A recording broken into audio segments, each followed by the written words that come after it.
Hello and welcome to Decoding the Gurus. Today's episode, we don't have a decoding. It is a interview episode. So with us is Dr. Philipp Markolin. Philipp has got a background in biochemistry. He's from the fair state of, well, you live in Switzerland now, don't you? But you're not originally from Switzerland. He's Austrian, like Hitler. Oh, yeah, like Hitler. Beautiful countryside, though. Show about the politics. But Philipp has shared our interest in monitoring the discourse of the lab leak situation. I know everyone else has forgotten about it now, but we cannot let these things go. We're still interested in the discourse around lab leak. Did it come from a lab? Did it come from natural sources? And the disconnect, seemingly, between the voices of credentialed scientists who actually work in this area and almost everybody else. So Philipp has written a book called Lab Leak Fever, and he's released it just recently, and has kindly come aboard the good ship Decoding the Gurus to tell us about it. Welcome, Philipp. Hi, thanks so much for finally having this conversation more publicly. I think I've been in your Patreon feeds a few times, and Chris always likes to say, Philipp, come on, let's talk to all our people without any context. So I always feel a bit pushed, but yeah, it's nice to do this. And I mean, as you know, you have been interviewed properly also from my side for part of the book, or at least to give some context on the gurus that have been involved in spreading anti-science myths, specifically surrounding the lab leak, amplifying certain actors that maybe are not most closely related to what the science actually says, and how this all fits together is basically what I looked into in the book. So what drove you to write it? I mean, it's a big job writing a book, as me and Chris know. We've been trying to write our own book and we're not getting terribly far. It's mainly Chris's fault. But so it's a big job. What sort of drove you to feel like you had to write it? So, I mean, I never really wanted to write a book about this. I never really wanted to participate in this. It really kind of, you get captured a little bit. I got interested in it in social media. I was writing a blog about it. And then there was some pushback from, lab leak enthusiasts, I would say, that was not very nice in the sense of like, Philipp, you're a shill for China or for EcoHealth Alliance or whatever. When I was just saying, hey, I'm a genetic engineer, at least I have some experiences there. And it didn't seem to me that this was an engineered virus. Doesn't mean it didn't come from the lab, but at least, all the arguments brought forward in 2021 about this was an engineered virus didn't seem to make much sense from my personal scientific experience working with, viral constructs. So this doesn't make sense. I was also not the originator of this. There was another science communicator called Sam Gregson. He pulled me on and basically said, hey, let's interview a few virologists and see what they have to say about some of these allegations pertaining to their work and virology.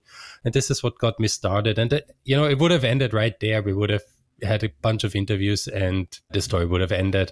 However, on the world stage, things escalated with this lab leak story. I also got kind of picked up by an Oscar-nominated filmmaker, and he basically said, he read my blog and he wants me to fly out to Southeast Asia, go meet the virologists that, do the bat sampling and, go to the caves and interview them there as part of his documentary into the origins. And this is basically what brought me into deeper context with some of the key scientific protagonists in this controversy. And at some point in 2023, I decided, look, I've interviewed now, people involved in this. I understand enough of the science to give a bit of a good breakdown of it, to really write a book and tell their side of the story. And this is what I wanted to do. But in order to tell a book, you have to give a bit of an angle. So I did something different, which is basically that I would also contrast not only the protagonists, which is like, many different scientific protagonists when they did the key discovery, but also what happened kind of in our information and social media online ecosystem in response to their findings. And so I kind of had a lot of antagonists, and this kind of told the story always, this is what the scientists find, and this is how the antagonists reacted to have a bit of a storytelling element in this. And this is basically the book. And for the antagonists, of course, we can talk about this maybe a bit later. It's not easy to write a book that also features an honest look at antagonists. Gurus are some of these antagonists, because the lawyers very quickly start getting very icky about, you naming names about people not being very forthcoming and honest with what they're doing. Actually, when you were explaining there, I was thinking, Matt, in some ways, you're like a sweet summer child because of your desire to stay away from the discourse. Because you mentioned, the lab leak. It's kind of like it's not top of the news right now, and that, but it has never went away. It's never been out of the cycle, especially with Trump there, and it's now essentially like dogma in the heterodox world that it is all but proved that it was originally a lab leak and that everybody was vindicated. I mean, very recently, Josh Zepps, his most recent episode, is interviewing a person about the evidence for the lab leak. Now, admittedly, the positive sign related to Josh is that he is interviewing someone who is making the case that the evidence stacks up for it not being a lab leak, and he's kind of doing the just asking question things. But the point is, he's doing that because that's the dominant position. So related to that, Philip, based on what you explained as well, I am kind of curious about this and don't know it, that throughout the whole pandemic and on Twitter before Musk and after Musk and so on, I saw you very much, as somebody like that was willing to kind of dig in, and, you produced detailed blog posts setting out the evidence. You were going back and forth with various nefarious characters on Twitter in lab leak world, and you were like a main villain for that whole ecosystem.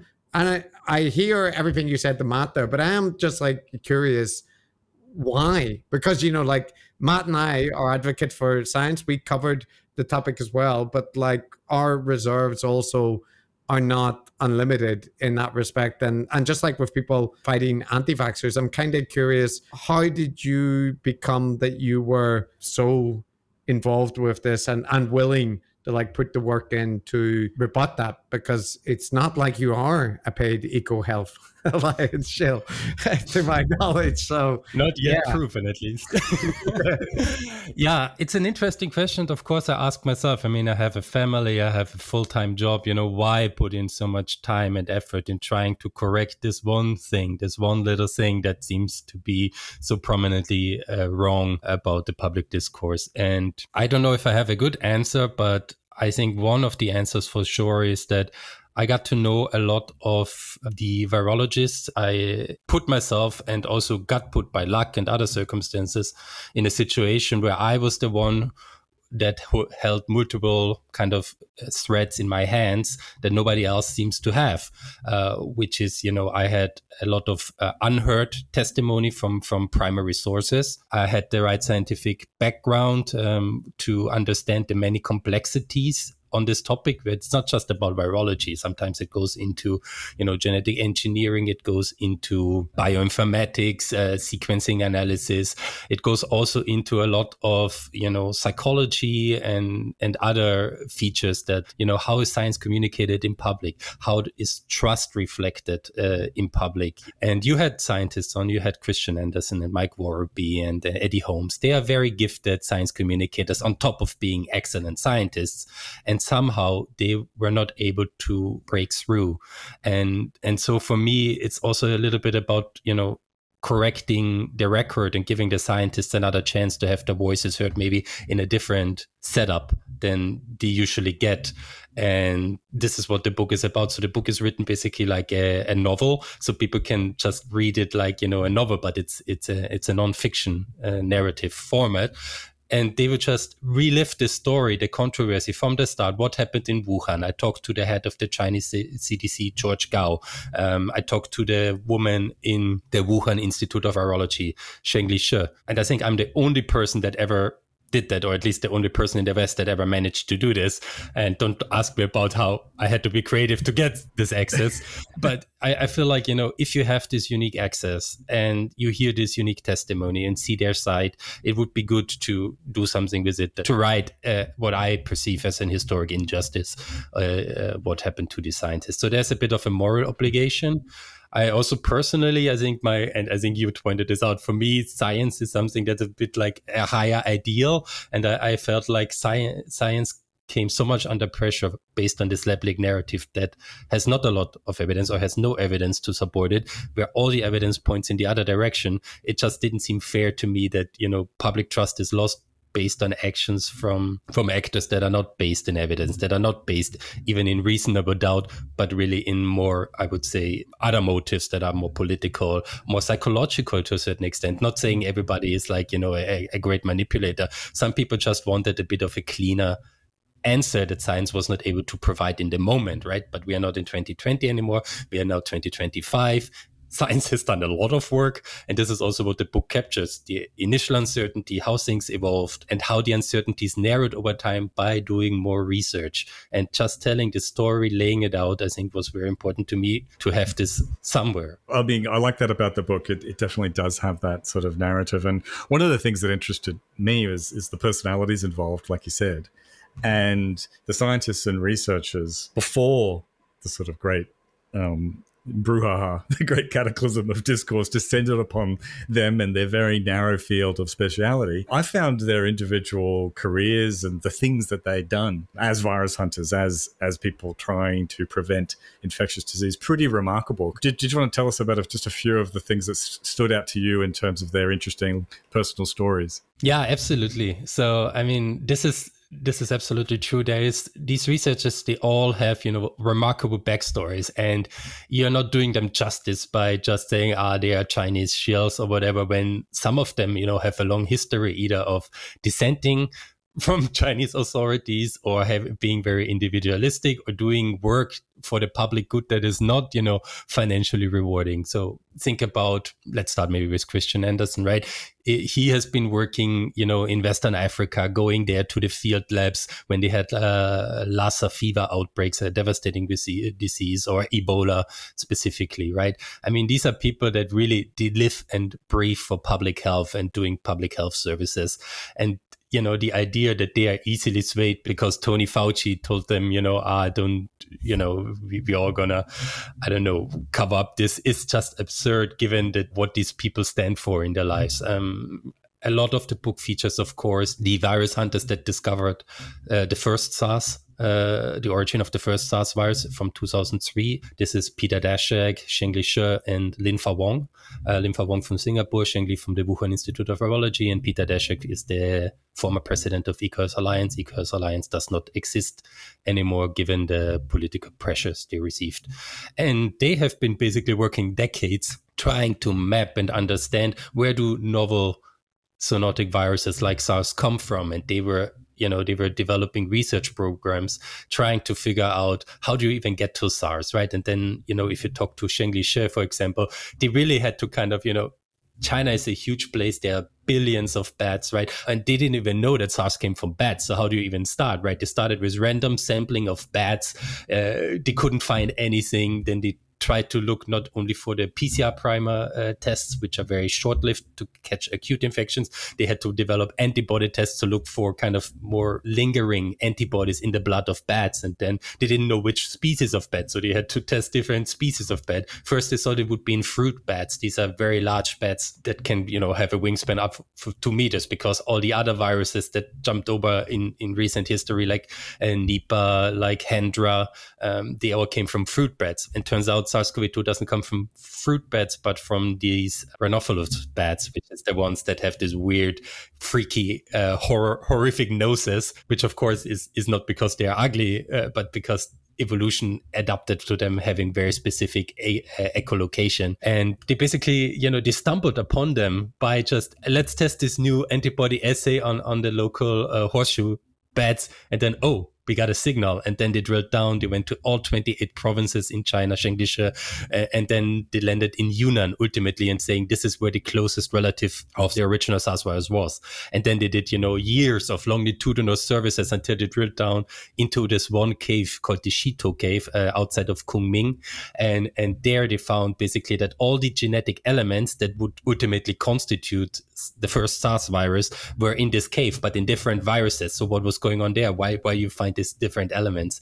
And what they discovered was basically that recombination, so the genetic exchange of elements between viruses, was an evolutionary driver of creating ever new, potentially very dangerous viruses for humans. And this is basically where they started. And this is then why they did these experiments that later would be objected to and mischaracterized by, why did they work on chimeric viruses? Because nature creates, millions of chimeric viruses, and they wanted to just create in the lab some of these mechanisms to understand how much danger they really posed. And this is also why they have been warning since 2013 latest, and every year after, that a new SARS-related coronavirus is going to spill over, given that we are driving more human and bat interactions, that, bats interact also with our livestock. And this is a reasonable path that SARS was not the first one. SARS-CoV-2 will come, and potentially SARS-CoV-3 might come too in the future. Unfortunately, that's the sad part of this. One thing to mention is, I think you have done an admirable job, of helping to amplify a bunch of the scientists. I believe you put us in contact with Christian Eddy and Michael Rorbay originally, right? So we owe that episode to you vouching for us as non-maniacs. And and Chris, by the way, since we're doing shout-outs, I wanted to shout out Sam Gregson, who Phil mentioned earlier. Oh, yeah. He's the bad boy of science and has a physics channel. And he's someone else who also is passionate about the same kinds of things. Yeah, and if you look online, you can see Philip and him interviewing a lot. We're a bit of a package deal like you and Matt. yeah, that we're talking about, and he's similarly vilified by the lab leak community. So I think we're going to get into the impacts on the individual scientists and a little bit more of the story, and also the online community around lab leak and all that kind of thing. But I'm just thinking, for our audience, for people who might not have been keeping track of this issue, right, and they just have it bubbling around in the discourse, they see it, show up whenever Bill Maher or Joe Rogan or whatever is talking about it. And you mentioned, we're not in 2020 anymore. We're in 2025. So it would be unfair to do this to anyone else, but I feel like in your case, I'm allowed to do it. So can you give a nutshell summary of where the evidence lies and the consensus position in the scientific arena for the zoonotic origin versus lab leak, and where it lies? And then maybe, if it's not asking too much, where you view the general public opinion on that issue versus the scientific evidence? Yes, I think the first thing to say, and this is important to say, is that, people believing that the lab leak is possible is not a weird or, out there idea. This is something that even scientists in early 2020 took very seriously, including people like Christian Anderson that you had on. So per se, that a novel virus could have escaped from a lab that collected bad samples is a reasonable hypothesis. And there has been a lot of retconning about, how scientists try to suppress even just discussing this, when in effect there's no support to do this. In fact, scientists were looking into this hypothesis early on. However, immediately, and we are not talking about January 2021, we're talking about March 2020, there were already some, I would say, indications that most likely this is another natural virus, not an artificially created virus. And we can talk about, when you look at the genome, you would see an artificially created virus would be often easy to spot, just because you can see human intervention in the viral genome. This is one of the indications. The other of the indications is that you might find some features that are hard to explain outside of nature, or you might find viruses, and people discovered very, very early some viruses in viral databases that were found pre-pandemic that seemed to be very close to SARS-CoV-2, the famous pangolin viruses, for people that joined this discussion or heard about it, that very soon made clear that, the genetic elements constituting this novel virus are actually found in nature, and we have no records of any lab ever possessing them. So this is kind of how it shook down, I would say, after the first few months of uncertainty. This is how it shook down. However, given that the pandemic was escalating over time, you had, half of the scientific community, at least in biology, starting to work on SARS-CoV-2 related topics, not only, epidemiology and trying to navigate the pandemic, but also mechanistically, how does this virus work? What does it do to us? Historically, people went out more bad sampling, keen to find bad relatives of this as well. So there were multiple programs, not just the Wuhan Institute of Virology, there was the Institute Pasteur, there was Alice Hughes, for example, working in Xinjiang. So Alice Hughes is a young professor, a very famous pet huntress, I would say, but she's our age, and she has a remarkable story. So it's one of my favorite chapters is chapter 5, which basically talks about her and her work in Xinjiang, where she really, at the time when Zheng Lixi was put on the stand for having a close relative of SARS-CoV-2, Red G13, she actually had found closer related bad viruses in Xinjiang, in her backyard, basically in this botanical garden in Yunnan. She found 4 close related bad viruses, making it very clear that, the virus is most likely natural in origin and not artificially created.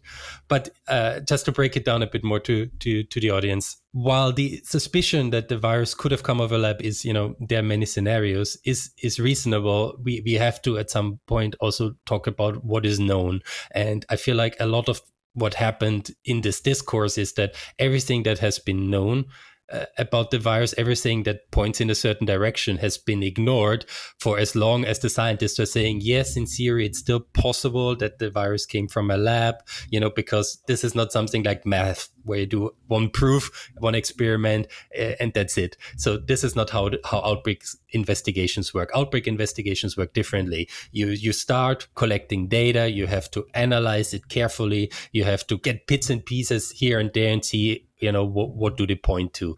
And for a long time, I would say until 2022, until Michael Worreby and Christian Anderson and the others published very detailed studies about the market origin, I would say a lot of the lab leak discourse was a bit got off the gaps because people were like, okay, it's plausible, we cannot close it scientifically, so we have to keep asking the question, we have to keep looking into it. And these dynamics, of course, persisted, although the scientific evidence quickly caught up. So in 2021, just to give you some highlights, we got closer virus ancestors of SARS-CoV-2. We discovered the RBD in bats in Laos in 2021. I think it was September or something of 2021. This was Institute Pasteur, which basically has this key for human infection, the RNA binding domain in the virus that can enable the virus to infect human cells via the ACE2 receptor. This was discovered one-to-one basically in bats. So clearly this element that we have never seen in a lab before, that we could not really have designed in a lab because SARS-1 used a very different mechanism than SARS-2. Suddenly this key to human infection was discovered in bats in Laos, right? Again, strongly pointing to a natural origin for this capability in viruses. Alice Hughes has discovered a few other close relatives that kind of for the first 2/3 of the genome part, we have a closer match than RATG13. So the closest virus Zheng Lixi ever had in her lab basically got outcompeted by viruses we found in the wild by other researchers, independent researchers. So this again points that RATG13 was not kind of modified and, cultured in a way that then created SARS-CoV-2. This is actually not possible. If we learned about recombination, this is also something we only learned later. Once we saw more viruses come online, people could do better comparison. They could find out recombination histories and really drill down saying, okay, this is a natural genome. This was all in 2021. And then in 2022, what happened is basically the WHO mission also happened in 2021, and they already made their assessment saying, we think the market is the most likely scenario. We cannot exclude, the cold chain hypothesis. We cannot exclude the lab leak, but we think this is rather unlikely. And then in 2022 came the market analysis paper where people really looked inside the market and outside of the market. How did the virus spread? And I mean, you had a 2-hour conversation. I'm not going to be able to give any more input than that, but I think they made a very compelling case, taking different genetic, phylogenetic, geographic, time epidemic simulation data together. And they all align on this picture that there were multiple spillovers at this wet market called Wuhan market. And I think this really closed the door of a lot of lab leak speculations, because if the virus first, starts in this market, spilled over in this market and created 2 different lineages spreading outward from this market, the idea that the lab somehow is responsible is responsible for this is very much diminished. So it's very much in the area of this might be a freak accident that does not really match with any other data. So this is kind of where we stood in 2022. And then after that, of course, people kind of tried to slice the salami even thinner. They looked into the market. So Chinese authorities were denying that there was anything in the market that could have caused the pandemic. Turns out they were not truthful about this. There were susceptible species. You might have heard about the raccoon dogs, but there were also other species like, Amur hedgehogs and some badgers and some other animals that could conceivably have carried this virus into the market and spread it to humans from there. And people found, genetic disposition from animals co-located with virus positive samples. They found that in the stall where the animals were housed, the environmental samples were very positive compared to any other place in the market. They found that in the sewers where the animals, animals in Chinese wet markets, they get butchered, cut open, the guts splash down on the floor. They have open sewers to just wash it away. And you find, of course, that this is where a lot of virus positivity was from environmental sampling in the end. And also in a stall that had no associated human case. So you have a very plausible and I would say you cannot disprove the zoonotic hypothesis that it's not at the market anymore, despite the scientists trying to disprove, right? Science always tries to disprove. They try to disprove the market by saying, could it have been an ascertainment bias? Could it have been that the Chinese authorities preferentially sampled there? And when you look at the facts, this is, they tried to disprove the market and just made the argument for the market stronger and stronger and stronger, so that at this point, we have no conceivable way to disprove the market anymore. We have susceptible animals in the right place, in the right time, having genetic dispositions, showing signs of the animals themselves in their genetic disposition. They look at the transcripts and they see the animals were most likely sick and leave a transcriptomic profile that looked like, a transcriptomic profile we would get from virus infections similar to coronaviruses. So it's very hard to make the argument that we can completely discard all of this evidence just in favor of what if, it came from the lab and somehow migrated silently in Wuhan and we missed everything and then it surfaced not once but twice in this market. So it's a very tricky argument to make from a plausibility standpoint and runs contradictory to all the evidence. And it's still piecemeal evidence. It's not perfect evidence because we never have perfect evidence in outbreak investigations, but it runs counter to this. So this was 2022, 2023, even 2024. There was some other mechanistic studies done as well in 2022 that I want to mention around the furin cleavage site and some other data found around the furin cleavage site. So the furin cleavage site is this one genetic element that people say looks very suspicious. It seems to play a role in respiratory transmission. And the worry was that because it looks like this element has been inserted in sequence comparison, it seems to be new there. But also nature can do these insertions. It doesn't have to be a genetic engineer. There was a lot of suspicion around this till this day. Turns out the furin cleavage site actually could not have been created by a designer because subtomechanistic studies later found that the furin cleavage site has this synergy to other proximal genetic elements that no designer did know about in 2019. They couldn't have known about, they couldn't have designed even if they knew about it because viruses are very complex 3D structures, right? But nature can, of course, because nature, has trillions of trials and errors. And sometimes you happen upon these synergistic elements and synergies that allow the virus to suddenly, grow out and outcompete all the others. So this is a very compelling argument also that the furin cleavage site, for example, was not artificially created, but in fact was coming out of nature. Let me just summarize to say that all the scientific evidence that is verified by multiple people, multiple studies, that is internally consistent and coherent with everything we know about viruses, virology, genetics, engineering, whatever, all point in one direction and only in one direction. There's not a single piece of evidence that points in the other. On the laboratory side, we have no supportive evidence at all. We have a lot of evidence that contradicts it scientifically. We have a lot of human testimony and human intel that contradicts it, and all we have on this side at best is speculations and what if allegations, but there is no hard evidence. Yeah, you did an incredible job there, I think, summarizing a very complex thing. I mean, that was really good. I think really helpful. Certainly refreshed my memory about a bunch of stuff I once was vaguely aware of and has since forgotten. I mean, a couple of ironies sort of stand out to me. One of the ironies is that everyone's suspecting conspiracies and proposing cover-ups and so on. And in actual fact, to some degree, there was a very bland and obvious, boring kind of attempted cover-up going on, which is that the Chinese government was not particularly happy about the wet market being the source of this virus. In fact, they enacted trade sanctions on Australia because Australia was calling for more of investigation into the sources of it, because it's culturally embarrassing. It's not the image that the modern powerful image they want to project on the international scene. So it's kind of ironic that the conspiracy theorists they're right in a sense, but they got the wrong. As always, they picked the wrong thing. The other sad irony is that, as you briefly explained, that Wuhan Institute of Virology was there and doing that work because they've been aware for a long time about the severe danger of zoonotic spillover of viruses from bats and other sorts of populations. And so they were there doing this work, which of course made it look like they were, like in the minds of some, to be with the smoking gun in their hand, precisely because they were correct in their belief that there was a strong danger in that. So, yeah, some very sad ironies there. But the question I have for you is, you've done a great job describing the gradual consolidation of scientific evidence and how consensus, for want of a better word, gradually gets achieved on any scientific problem.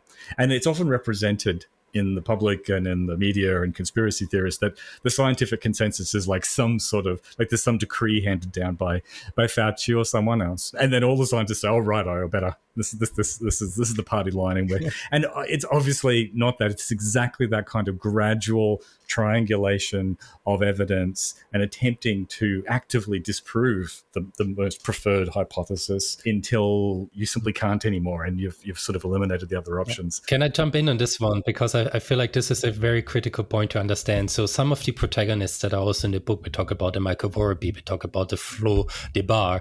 These are people that started on the lab leak side. I mean, Michael Vorby very famously wrote the letter in Science saying, initiated the letter in Science saying, let's give the lab leak hypothesis another scientific look, because he was not satisfied with the outcome of the WHO mission. Florence DeBar, she was part of the French Commission on the Origin of the Virus, also very strongly lab origin favored.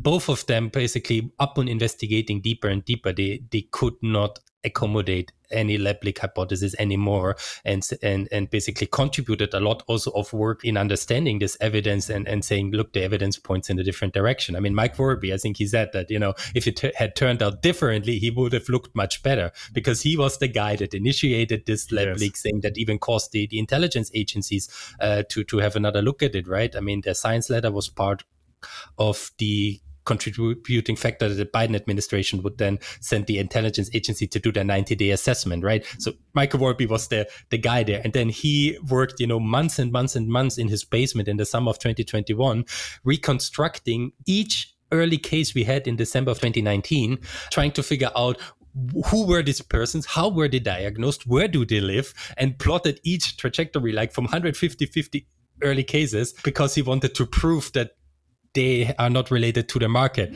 Turns out they were, because they either had an epidemiological correlation to the market, meaning they were somehow shopping at the market, related to the market, going to the market, or, and this is the other thing, they were living around the market, very close in geographic proximity, because it started kind of community spread from the market outward, right?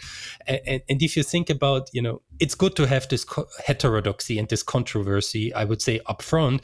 Scientists were not all like, let's never look at the lab leak hypothesis because it might look bad.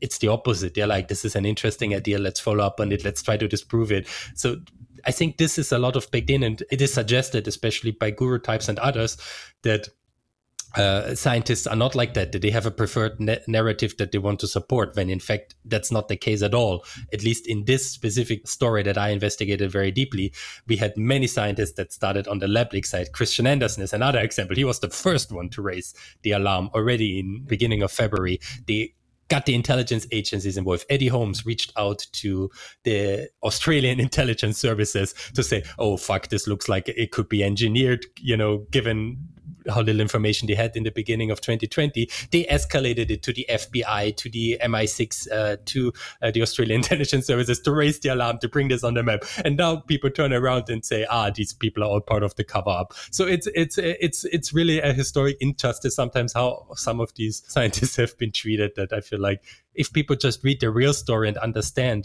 what happened in this chronological fashion, and, you have the primary testimony, what they said to colleagues. I mean, I had to kind of also, I never have, like a journalist, you cannot have just one source telling how things were. I always had to kind of figure out and match, like the Fauci teleconference, this famous teleconference. I talked to multiple people that were part of it. I asked them, hey, tell me your side, what happened there? And then I compared notes, right? What did they say to me? Then I looked into the FOIA released documentations. What emails did they write? Did this match what people told me, right? So you really have to reconstruct some of these events. And there's no big mystery. So, once you interview people that were in the meeting, when you see what was the output and why they wrote things the way they did, it all is very coherent. And this book tries to create a bit of this coherence that you don't get by hearing only parts of the allegations. It's like, one famous allegation is like, Christian Anderson was waiting for a grant from Anthony Fauci. And so, of course, he switched his mind to go with the preferred zoonotic narrative. And then actually, this is not how grant making works. Anthony Fauci has no control over this grant making requests. Anderson was completely on the other side and he changed his mind given the evidence came in at this particular day. I mean, we have the dates and wrote down the dates. Eddie Holmes sent him, I have this former postdoc student. He found this pangolin sequences. Have a look. Alice Hughes sent via a different Chinese collaborator. I think I should not name him here. They identified this close ancestor that's very close to SARS-CoV-2 in 2 parts of the genome. They sent it to Eddie Holmes. Eddie Holmes sent it to Christian Anderson and say, look. And then they're like, oh my God, now it's clear. The mystery is solved that, if we have this in nature, then clearly recombination accounted for it. So this is how they changed their mind. And then they published this proximal origins paper. It was not anything Fauci said. Fauci didn't say much in the teleconference at all. He and Francis Collins, they were sitting back and letting the scientists have a debate. And then they say, after the conference, they say, we are like 50-50. Let's keep an open mind. Let's keep investigating. And then they did investigate. They collected evidence. And then they came out with proximal origin that said we cannot exclude the lab origin, but there's a bunch of evidence that points the other direction. That was it. And this was such a huge controversy then after made to look like, this is where they came together to the cover up. The thing with the proximal origin paper as well, and this always struck me as like illustrative of the nature of the discourse around the topic, is like, you have figures like Nate Silver and others who are really, really villainizing the proximal origin paper and calls for retraction, all this kind of thing. But first of all, there's the issue that none of them, almost nobody that I saw online that is commenting on that paper seemed to bother to read it. It was like 4 pages long. It's very short. The way that they characterized it was that it ruled out that there can be any further investigation on the topic. It completely claimed that it had found conclusive evidence. And like, you can literally read it saying, this is where the current evidence stands. This is where we've drawn this conclusion. Of course, if more evidence comes that, contradicts any of this, or the new evidence comes to light, we need to revise it. And in any case, we should continue investigating because we're, in the early stage. So they said, on our assessment of the current evidence is this. So this is why we don't think it's likely, but more evidence may come to light, and we may need to revise if additional stuff comes. And that's it. And that is presented as if, well, that was, the scientific community forbidding any future research. And you can tell that they didn't do that because lots of the people involved went on to do additional research exactly on that question. But the other aspect of that proximal origin paper, and I think this relates to, you did a very good job, Philip, like Matt said, of laying out, a whole bunch of evidence. I know there's so many moving parts here, but in terms of the reaction and the public discourse around it, so things were like the proximal origin paper becomes totemic, or Anthony Fauci becomes like the single figure. He's the only person really that matters for, kind of Joe Rogan or people like that. And if the proximal origin paper was retracted, right, like if it turned out that actually they had been scheming behind the scenes and they'd misrepresented what they actually thought, and they were doing it all for political reasons, it wouldn't undermine any of the other vast amounts of independent evidence lines that have accrued for the lab leak. But the people in the lab leak world seem to regard, individuals and single papers as these kind of linchpins that, like, if they can just discredit that, that will completely destruct the whole edifice that is kind of being manufactured in order to silence the dissent. And this speaks to me, and it was kind of one of the things that I was curious about is, given what you've just described in some of your previous answers around the continuous buildup of evidence, of independent lines pointing in the same direction, the same location, how is it that the public discourse has not gone that way, right? That to me, there's a clear disconnect from the way this issue is perceived, and opinion polling and whatnot shows, I think the majority of the American public think that it came from a lab.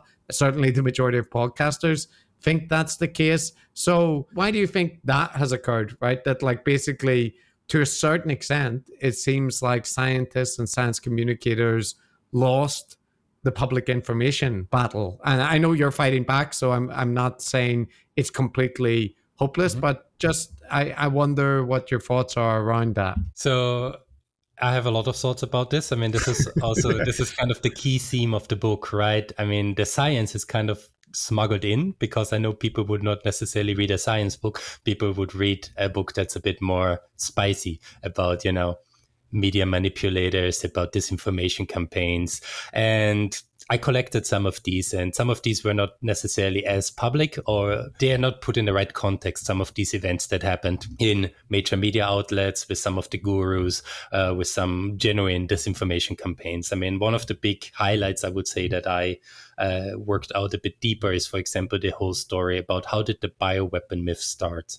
And this has everything to do with the MAGA movement. This has to do with Steve Bannon and Miles Guo. Miles Guo is a exiled Chinese real estate mogul, a billionaire that had to flee China after Xi Jinping's anti-corruption campaign was basically sowing his influence and power. And so before they arrested him, he basically fled, and he found a new home in Mar-a-Lago, in the Mar-a-Lago crowd, in the MAGA movement in the US. And in 2018 already, he and Steve Bannon worked together, and I think he paid Steve Bannon like $1 million or so to go into the media business. And he created Guo Media, which is this network of fringe outlets, to a certain extent conspiratorial outlets, that would also kind of provide information in Chinese for the Chinese diaspora, so expats in China, against the Communist Party, right? It's like an anti-Chinese Communist Party. Like Epoch Times kind of thing? Like the Epoch Times, exactly. I mean, they are also connected somewhat in some, they have overlapping characters there in the right-wing MAGA movement and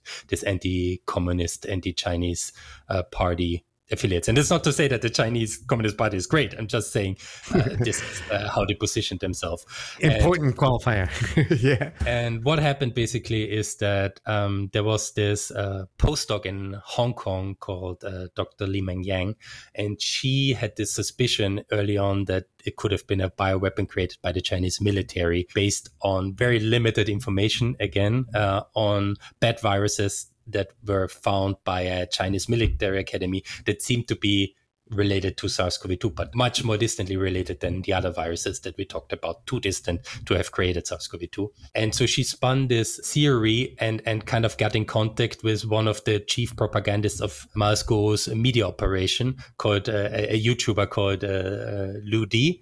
And he basically picked her up, and they started amplifying her suspicions and her bioweapon kind of allegations more and more. And then, the coup behind this whole thing was, of course, that Miles Guo and Steve Bannon organized for this whistleblower to go away from London. They bought her a first-class ticket to the US.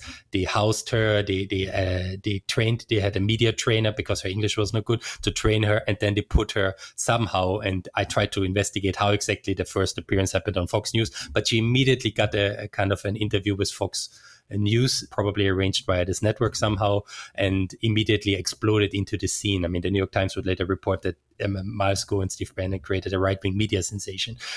This is what she was, right? In this critical election year of 2020, the pandemic was not shaking out well for Trump, for the Republican movement. So they needed a counter narrative, and Scarlett was elevated to this counter narrative by blaming not the failings of the pandemic response on the Trump administration, but blaming the whole pandemic on China. And so a lot of the 2020 discourse was shaped by the most powerful man in office to basically say, the pandemic is not my fault, voters should not blame me, they should blame China. And there was a coordinated campaign behind this.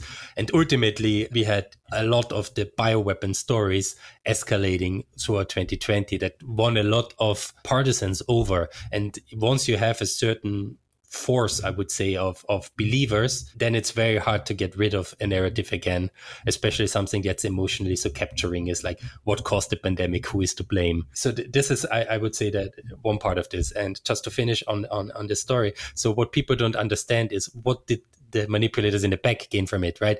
Of course, it was a media stunt to help the Trump administration, but it was also a huge fraud on the Chinese diaspora and the MAGA movement that got sucked into this goo media ecosystem, because he would then, advertise them to crypto schemes, investment opportunities, G member platinum leadership. They created this cult around this Chinese tycoon that, we're going to take down the CCP and replace the Chinese government. And so people bought into that. And ultimately, the Southern District of New York charged Moscow. I think it's still ongoing what's going to happen to him. Or if he gets a pardon, most likely, unfortunately. But they defrauded basically these believers in the bioweapon story. They defrauded them up to the tune of $1 billion. And Moscow would buy, a yacht for 300 million and a villa for, 35 million, and drove expensive cars based on abusing this emotional story about the bioweapon to reel in more and more people, putting Scarlett onto Fox News and Tucker Carlson, so that people would come into their media universe and get, offered all these lucrative investment opportunities, get rich quick schemes and similar. So this is the dark underbelly that I also look into, why some of these actors were not, interested in the controversy as much as manipulating people for their own strategic and financial gains. And we see this, of course, then with other influencers that during the pandemic, became very famous and expanded their power by being very contrarian to vaccines, pushing ivermectin, miracle cures, and then also jumping on the lab leak story. And unfortunately, I have to report that many of these actors that played a role or tried to hedge their reputation to the lab leak are now in power. I mean, Jay Bhattacharya, he is now the head of NIH. The lab leak story has been used to justify funding cuts to the NIH. Jay Bhattacharya was part of Biosafety Now, which is this extremist organization that's supposedly for biosafety, but it's an anti-biotechnology, anti-virology pressure organization, basically. And he is now in power.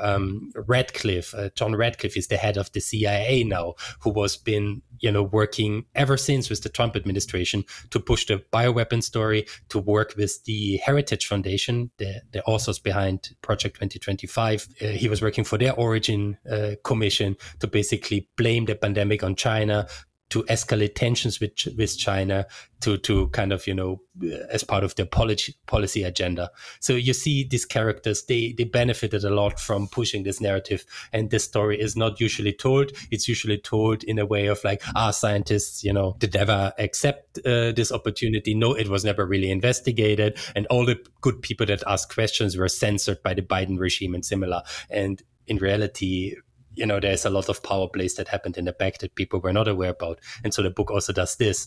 And maybe this is a good point to also point out. And this is what got me into trouble with my publisher in the US, ultimately, when they got back into power. So I had the publisher in the US, very small press that was associated with a very prestigious college in the United States. They loved the book. The editor said, it's fantastic. The story needs to be told, right? And then the Trump administration won, and these people that are sometimes characterized in the book, not, overtly negatively, but just pointing out this is what we have, what these people did. They are now back in power, and the lawyers basically killed the book. After that, they said, look, first they were like, I said, given this, should we get better legal insurance just to be protected for the book? And then the lawyers were like, just outline please on each chapter, where you think there might be a concern. And so I gave them basically a list of my antagonists for each chapter. We have 1 to 3 antagonists. And I gave them the list. Yeah, I think like not even half a day later, they were like, nope. And the editor, the chief editor, not the editor, that still tried to get the book to a bigger publisher to try to get it, but the editor was like, nope, we're not going to do that. It's too risky. And unfortunately, they were correct, given how the crackdown on academia and science and defunding of universities, any kind of negative spotlight could defund them. And they were afraid for their jobs. They were afraid for lawsuits that would not entangle just the printing press itself, but the whole college. And this is what the lawyer wrote me, right? We cannot publish this book because this would put not only our jobs, but the whole college into jeopardy. And so the book got killed. Otherwise, the book would have come out a bit sooner. Yeah, I think it's worth noting that, Philip, in a little bit more detail, just to make the comparison, because like the individual success of a particular book, whatever, I mean, obviously for you, right, it would be a significant blow, but like the context there is fears about an administration that will attack with the tools of the state and the resources of just large amounts of money and whatnot, like to put pressure on people who want to report about what they did, right? This is the same thing as Jonathan Howard published a book documenting what people were saying during COVID. And a lot of the people, reacted very negatively to that. But he was just documenting the various claims they'd made and how they hadn't held up. And this includes people like Vinay Prasad, who also went on to get a position in the Trump administration. So the interesting thing is like, all of the lab leak discourse rests on, in my view, there's like so many parallels with other conspiracy communities. Like I noticed at the very early stages, this looks a lot like the 9/11 truther movement. It looks a lot like the anti-vaccine movement. There's a lot of the same characteristics occurring there. And then you have within that the kind of emergence of like the celebrity figures, right? The people that are buoyed up by it and get raised profiles. And if you compare your experience with, say, for example, Alina Chan and Matt Ridley, who not only had a book published, which is strongly leaning towards lab leak being the actual place, but did a media tour, promoted across much larger podcasts than us, notably, like Sam Harris. And that's part of the reason that we had the original guys on. But in all those cases, their profiles were raised, and in comparison to the way they presented, that they would be hounded out of positions, they wouldn't be allowed, right? But Jay Bhattacharya was not removed from his academic position. Vinay Prasad was still in his position as well. And they were all rewarded. So while you have faced, and other people, have faced like the potential for, if not just harassment, just, various obstacles being put in the way. Yeah, I have to say, if I can interrupt here, so this is something that really also was shocking to me, is like, I'm in Switzerland. Nothing really can happen to me here. Nobody cares. It's not so heated here. You guys are neutral. So that's why I can still speak out. But that doesn't mean that you don't have these extremist communities that try to, my old boss from my old company got contacted about, trying to get me fired based on just me advocating for giving the science on the origin, basically taking it seriously and giving it another look, right? I had reporters investigating with Peter Daszak, whether from the New York Times, because a conspiracy theorist said that Equal Health Alliance would pay me. So he had to basically do a Q&A with the New York Times reporters to prove that he actually did not pay me, that there is no correlation between, there's no quid pro quo, that I'm just naive and idealistic and talk about this out of my own volition and my own agency, that this is not a big conspiracy theory. And so it's very hard to, if you're just, like this, and you're already, and there's countless memes about me and, harassment and whatever, I don't care about all of this. So I'm in the fortunate situation. I don't have to care about this. But for the scientists, especially people in the US, I mean, they had to change addresses. They had to scrap the internet of private information for worry that people will come and shoot them up. Peter Daszak specifically, I mean, he had the FBI guy that he's in contact with said he never seen anything like this, right? The threats he gets from domestic terror organizations, white powder letters, swatting. Like swatting is when basically people call and you say like, I'm a scientist, I have my wife, in the basement and I'm gonna kill her. And so the police comes with 6 police cars in the middle of the night raiding his house, right?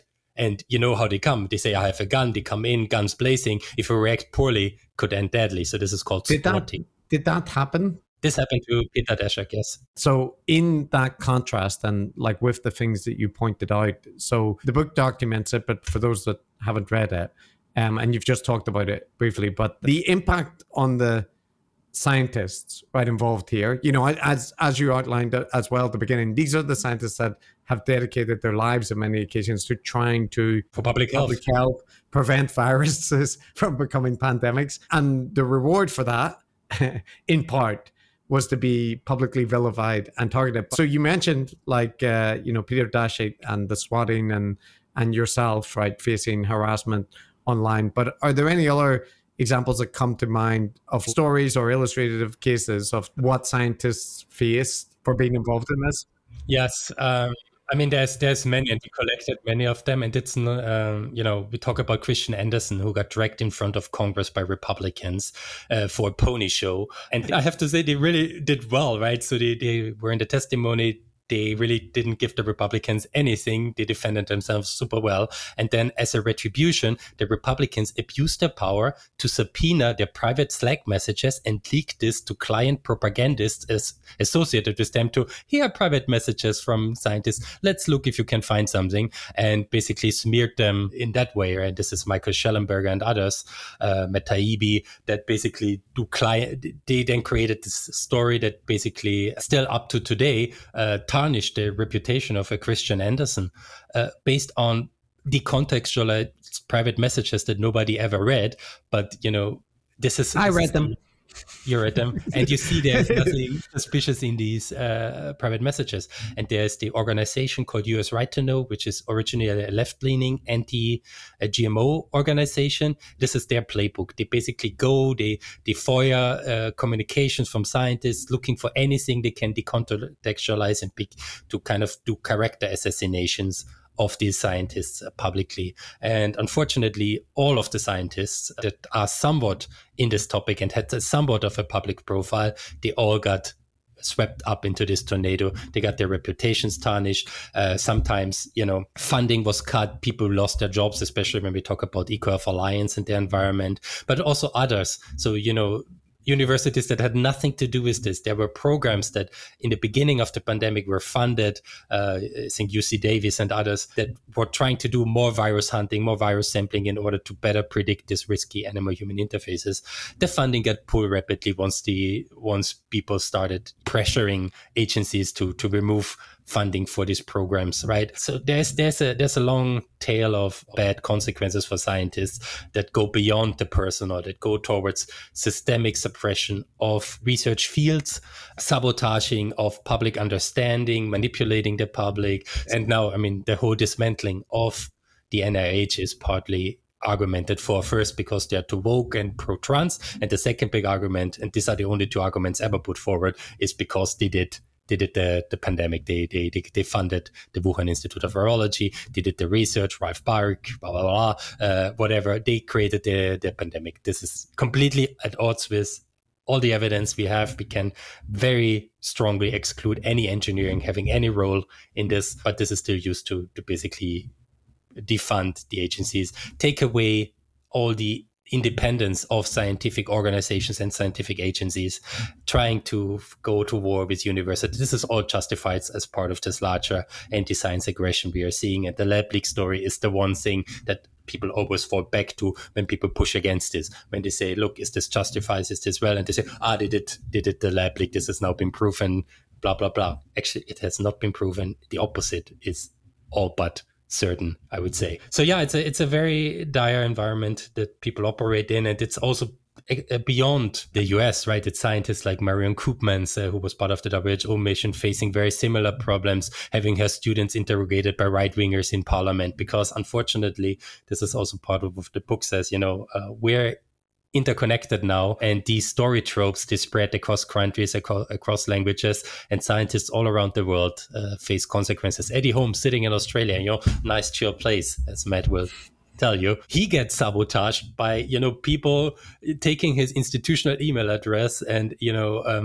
basically registering him every day to a bunch of fraud and scam services, basically completely inactivating his academic email address because every day he has to get the scam stuff. At the height of the congressional investigations, you have the Murdoch media empire hitting down on Eddie Holmes. He had a security incident at his house in Australia.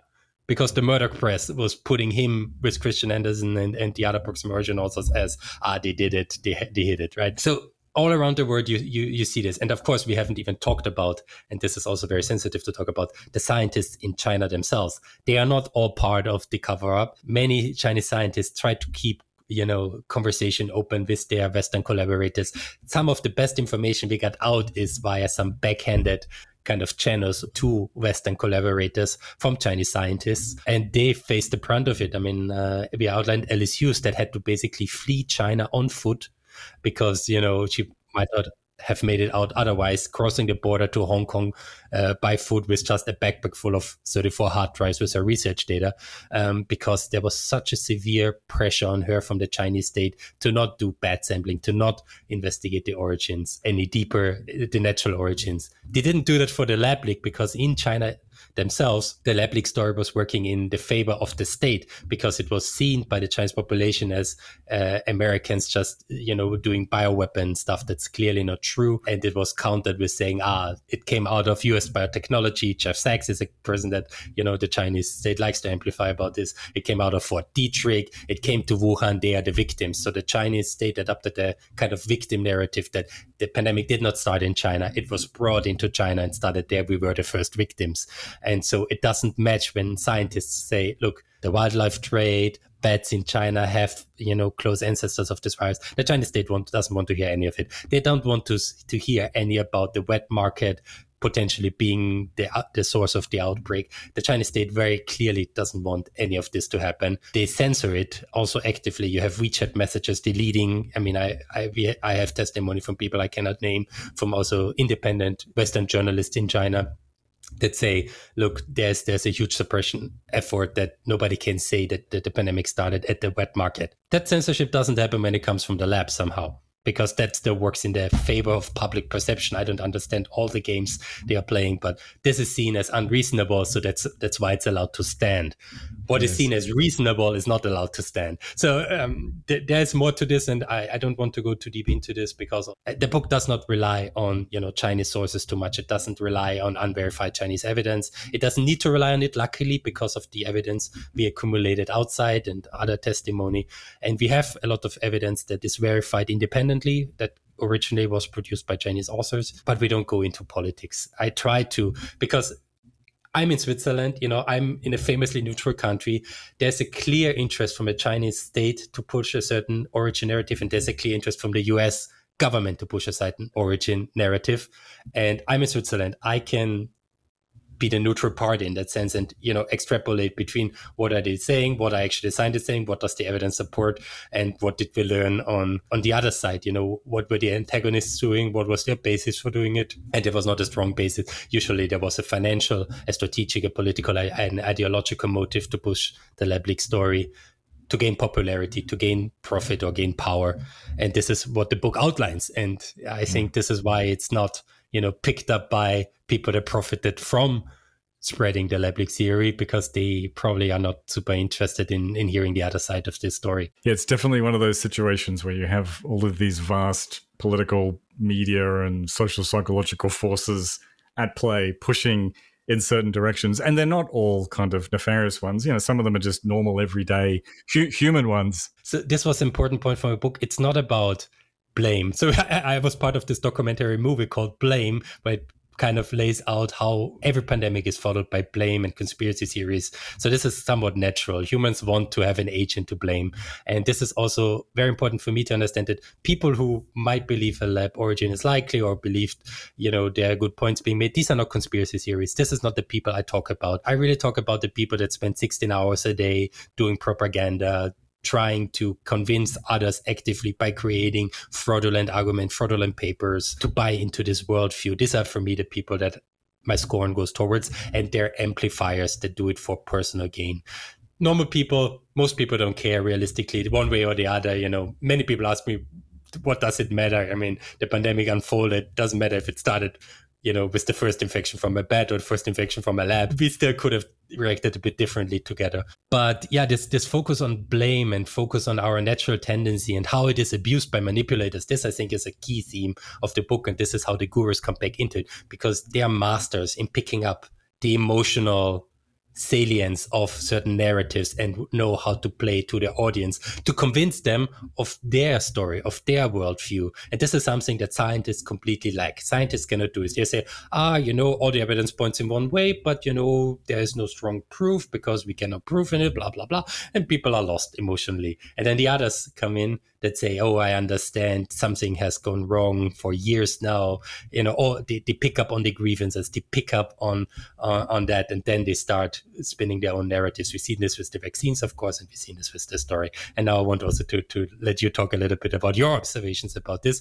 because this was really helpful for my book, and especially chapter 9, where we really talk about how the guru sphere, the secular gurus, were key in getting the lab leak narrative kind of cemented in public discourse. Well, obviously, I think you're right. Everything you just said is correct. It's both things all at once. On one hand, you have the natural human tendency.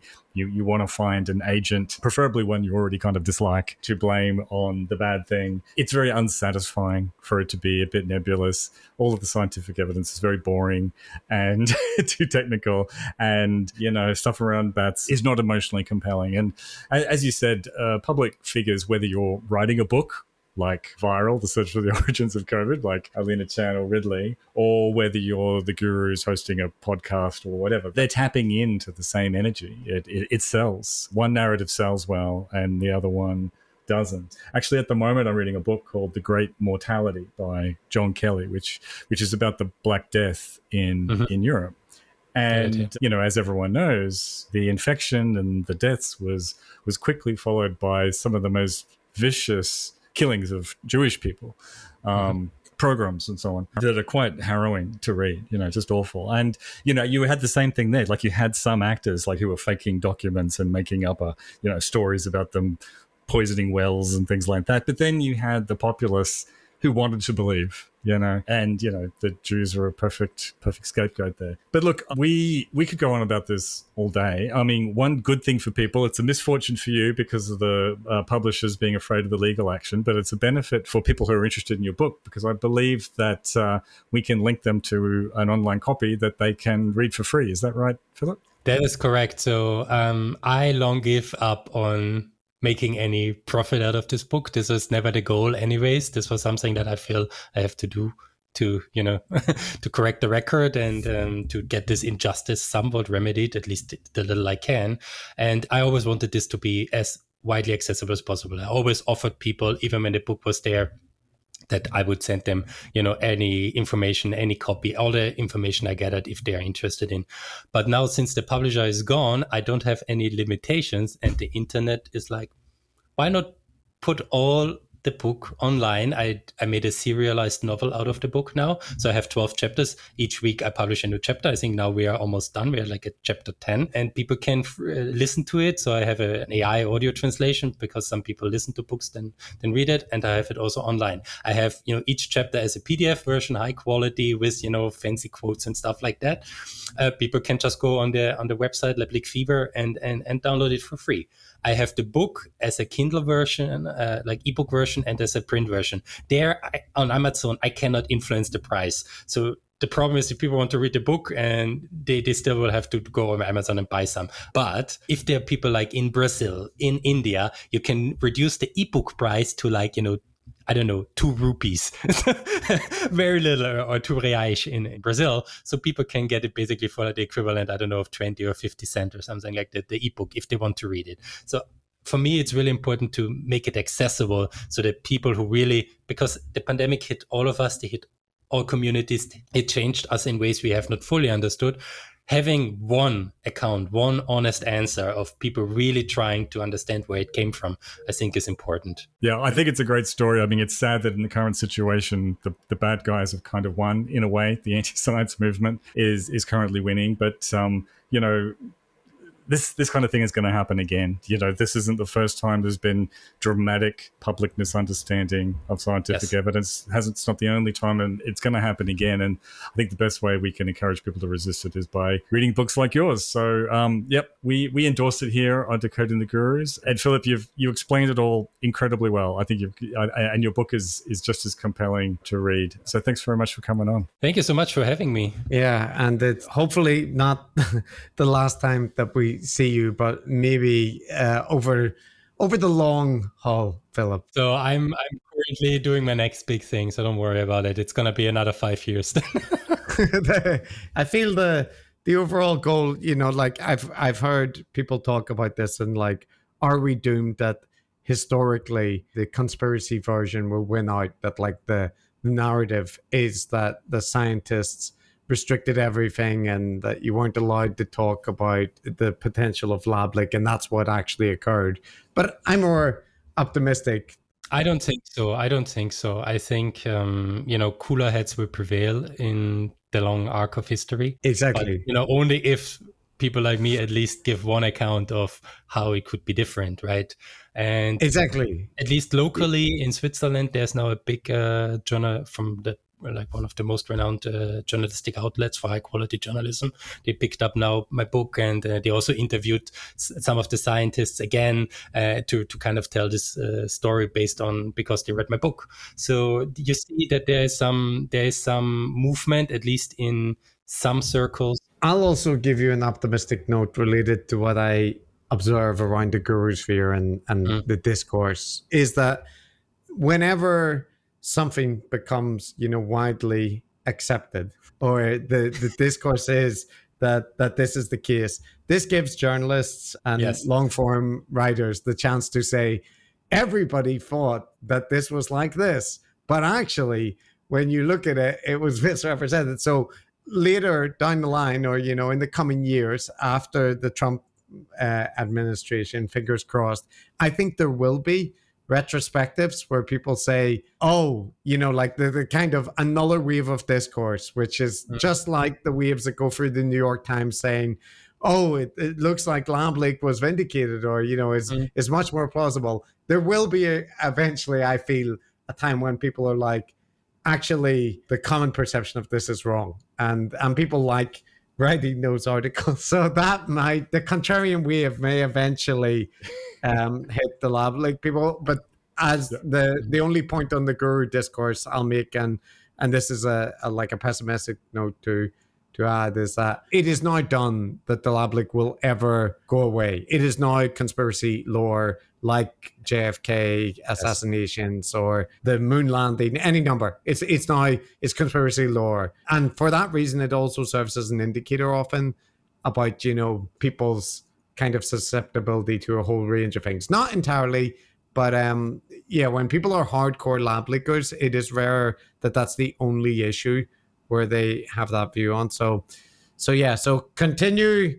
your work, Philip, and we'll post links to all the materials that people can see. There's a online book format that you can get from Amazon, and there are the individual chapters on the website. And I appreciate you taking the time with us, and we will see you again. I'm sure we will see you again. I would be in your Patreon again at some point. Oh no, not I. I meant about the next project or that kind of thing. But the next project. Yeah, I mean, this is fantastic, but I cannot tell too much. But just talking about very renowned people. Talk to the cyber minister of Taiwan. Ooh. There we go. Okay, that's a teaser. It's a teaser. That's a teaser. Stay tuned, everyone. Well, thanks very much. All right, guys, have a good one. Thank you so much. Bye. Bye.